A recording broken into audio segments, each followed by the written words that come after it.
मुथूट मायक्रोफिनकडून सोलापूर जिल्ह्यातील पूरग्रस्त महिलांना संसारोपयोगी किटचे वाटप. सोलापूर. अलीकडील अतिवृष्टीमुळे सोलापूर जिल्ह्यातील अनेक भागांमध्ये पूर परिस्थिती निर्माण झाली होती. या पार्श्वभूमीवर मुथूट मायक्रोफिन कंपनीने सामाजिक बांधिलकी जपत पूरग्रस्त कुटुंबांना दिलासा देण्याचा उपक्रम हाती घेतला आहे. जिल्ह्यातील हतूर, वांगी, वनमुर्गी, सिंदखेड, लांबोटी, बिरनाळ, गुहिरे, खैराव, मनगोळी आदी गावातील महिलांना संसारोपयोगी किटचे वाटप करण्यात आले.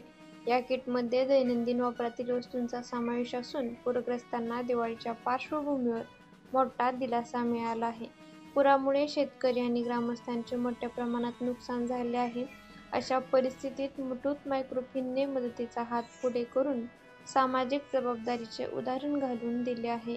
ग्रामस्थांमध्ये या कंपनीच्या उपक्रमाचे कौतुक होत असून अनेकांनी कंपनीच्या अधिकाऱ्यांचे मनपूर्वक आभार मानले. या मदत वाटप कार्यक्रमास कंपनीचे zonal manager Nitesh Dongardive, regional manager Madhav Hagdale, division manager Rahul Itaj, area manager Gautam Bansode, area manager Vikram Kamble, branch manager Farukh Patel, Sagar Satpute तसेच स्थानिक अधिकारी आणि कर्मचारी उपस्थित होते.